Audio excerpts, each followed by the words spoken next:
Sisindika. Okay, ogamba tenyabo. Olonchi nyabo. Olyota nyabo. Amanya. Amanya nze Mariam Sembati. Okay. Webukedde nga social media ekutta omuliro. Obuzibu buvaawa era Bruno ke wamufuna otya? Bruno ke yannoonya. Yagerako ne kazini wange namugamba I'm now financially stable nannoonya. Nakunoonyeza ki? Yannoonya we yantuukako nankwana mu mmotoka ye. Namugamba mpeemu obudde because before I wasn't following him. So I told him to give me some time.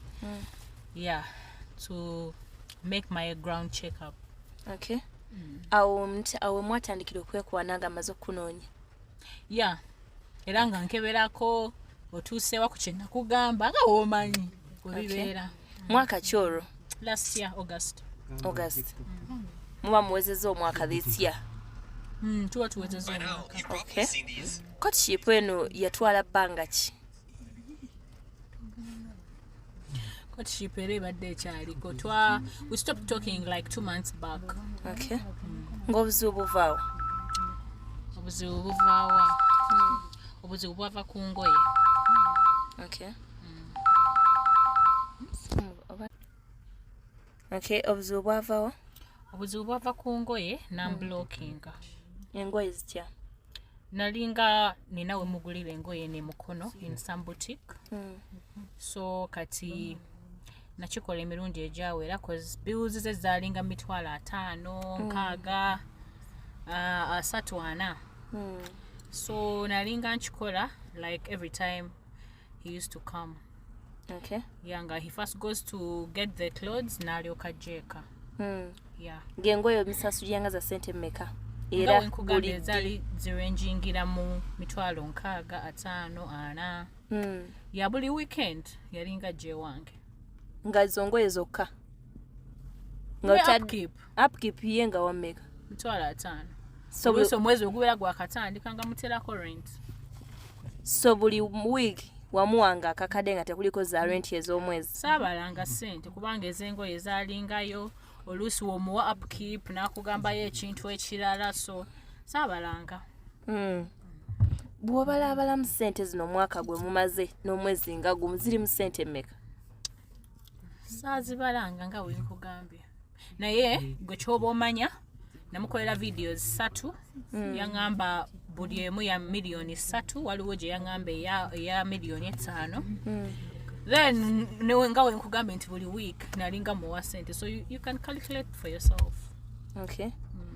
Lwaki weefuuka sugar mami kubanga olayika ng'akyali omuto n'otandika olabirira omuvubuka omuto? Onzigyemu enseko mbu sugar mami. Sugar mami anti kati Abannayuganda mwakikwata bubi. Mumanyi nti nno abantu ababeera ne ssente aba muntu mukulu. Muno mu Uganda mulimu abaana bato nga balina ssente even at 20 ng'azirina. Okitegeera. So kati n'oyo mubeera mulowooza nti naye sugar mami naye nga si we kiri. Muno mulimu abaana nga bato 19, 20, 25 nga ba pilots nga like they have their own money. Yeah. So I'm not a sugar mommy. Bruno okay is 32 now.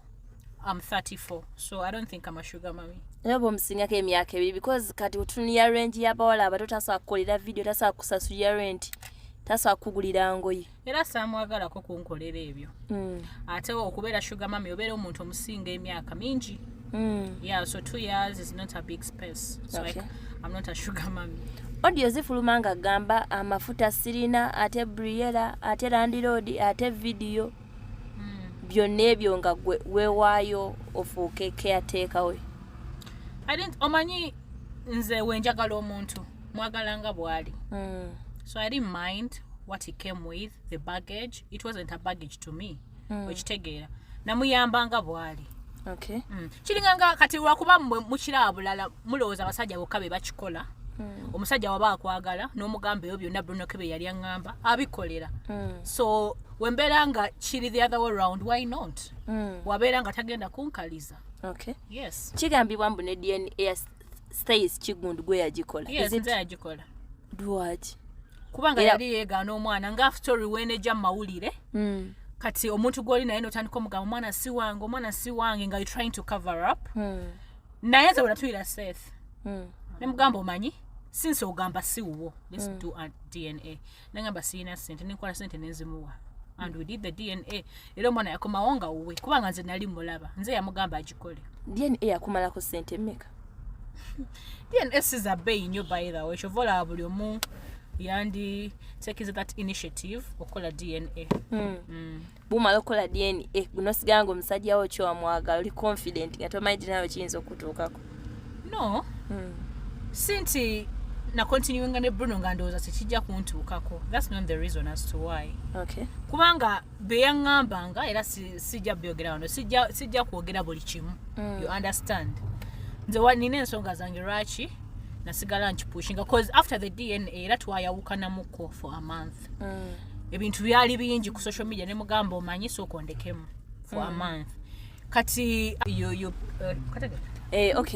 obadde ogamba DNA ewo wagimala ne mwawukanamu kate bwali buzibu ki no I just told him like DNA we yajja baali bateeka ebifaananyi bye ebya nudes ku internet ng'alina abawala mbuliri ate nga bigambo bingi ne mugamba manyi Bruno sokonde kate nga ne family yange ndiko labayo boyfriend wo nga omanya aba family labayo boyfriend wo bamutadde mawulire kakati laba biki I had to explain a lot because I was draining mentally you understand so nensoka ne mugamba tusoka tukirekemuko kubanga if I had kept talking to him ate twandibadde tuyomba kubanga I would have sent him what I see okitegera ate ne tubeera mu conflicts naye so ne mugamba manyi Bruno tusoke kiwemu obudde bw'otunuulira message zammwe ezafulumye ne audio Bruno agamba wali oyagala mukozesa wali omukozesa era intention yali yafuna lubuto kati kankyogereko ekyo ekintu lwaki kubanga Bruno Kesi ye musajja yekka asobola okunfuula olubuto osobola okumpa that pregnancy in Uganda okitegeera enkwaso ze zikola nnyo eneo ziba zikola yekka era kati yazaala buli ali mu Uganda no you understand so n'abasajja balala basobola seseza enkwaso ze zikola nnyo even other men can yeah so kakati lwaki mwalabyeko ka screenshot ka wali onjagalako mwana Bruno Kewe nafuna olubuto yalaba mu WhatsApp zange nalaba nga njogera ne friend wange nga mugamba do you know that Bruno Kewe has made me pregnant I was so happy that I was pregnant oshegera kati I was so excited ne muwandikira my friend ne mugamba Bruno Kewe has made me pregnant naye saagala mugamba yet okitegera n'akisoma kati as I was texting my friend like kyenamuwandikira nali mpaana Bruno nga mugamba bannaye I've been dating some people but they didn't manage to make me pregnant. Bruno has made me pregnant. I'm so happy. So he read it. Kati teyakingamba naye nze nakitegeera so kati that's why yangamba nali mwagalako mwana ekyo kintu wekiva yes wekiva naye nga nali simwagalako mwana kubanga si yeyeka asobola you can't do all that for someone mbulwa kuba mwana okitegeera kubanga n'abasajja balala bali basobola okinkolera I just liked him the way he was because he was a homie that is it okay bw'otunuulira saga ezaliwo DNA eno bakazi eno bamutaddeko nnakazi bwe what really made you okusigalawo nota moving on I'm a very patient person okay what made me not to move on saga ya Vanessa yansanga ndi naye okitegeera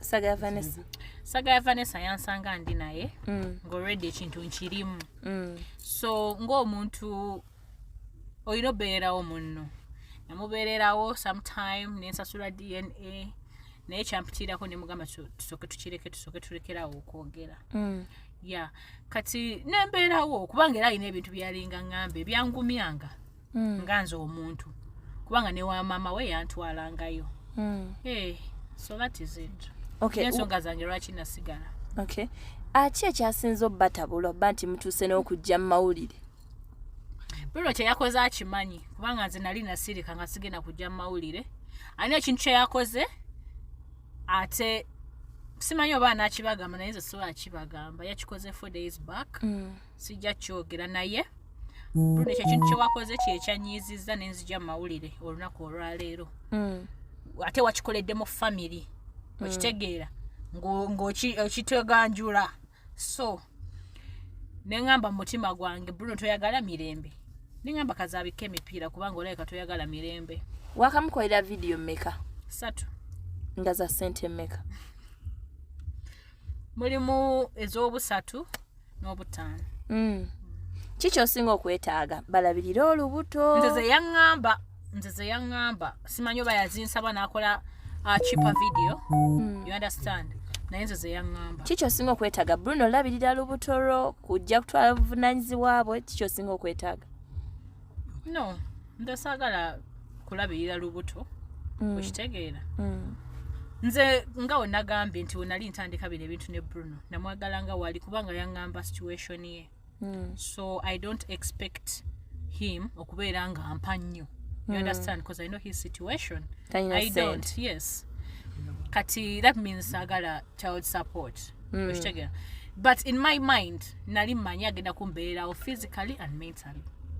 You understand eri abasajja eyo nga tebalina ssente naye ng'abaawo n'asitula omwana we n'akuzaamu kwegamba okitegeera oyagala jjayo z'ebintu? nina maid ate lwaki njagala jjayo z'ebintu ate talina ssente? no problem mwakikwatawo binti atalina ssente tebamwagala naye bamwagala. Kati ayagala jje? Saagala jje. I don't need his support. Nze ndi wano leero kubanga akimanyi kye yakoze. Oyagala kwetondera? Ate kuneetondera ki? Ne wataneetondera. Kubanga his ill mother tajja kujja kuneetondera. Muti mumumanyi yerungiya mu camera but he's not like that. Okay. What made me not to move on? Saga ya Vanessa yansanga ndi naye. Okitegeera? Saga ya Vanessa. Saga ya Vanessa yansanga ndi naye. Ng'already ekintu nkirimu. So ng'omuntu oyina obeererawo munno. Namubeererawo sometime nensasula DNA naye kyampitiirako ne mugamba tusooke tulekerawo okwogera. Yeah. Kati nembeerawo kubanga era alina ebintu byalinga ŋŋambe byangumyanga nga nze omuntu kubanga ne wa maama we yantwalangayo. So that is it. Ensonga zange lwaki nasigala. Ki ekyasinza obbatabula obba nti mutuuse n'okujja mu mawulire?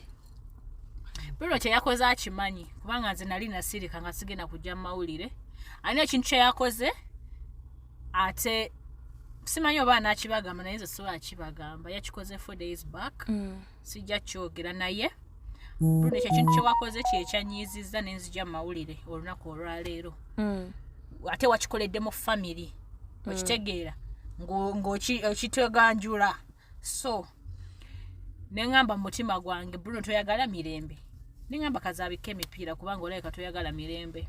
Wakamukolera video mmeka? 3 nga za ssente mmeka? mulimu ez'obusatu n'obutaano.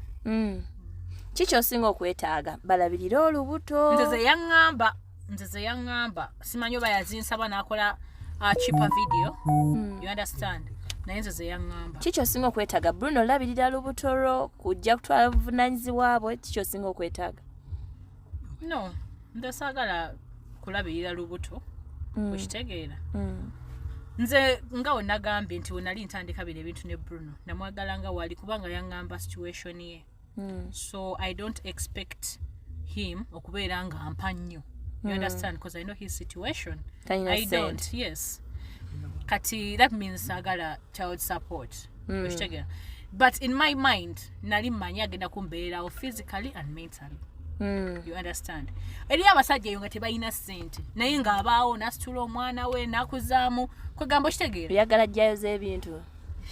nina maid ate lwaki njagala jjayo z'ebintu ate talina ssente? no problem mwakikwatawo binti atalina ssente tebamwagala naye bamwagala. Kati ayagala jje? Saagala jje. I don't need his support. Nze ndi wano leero kubanga akimanyi kye yakoze. Oyagala kwetondera?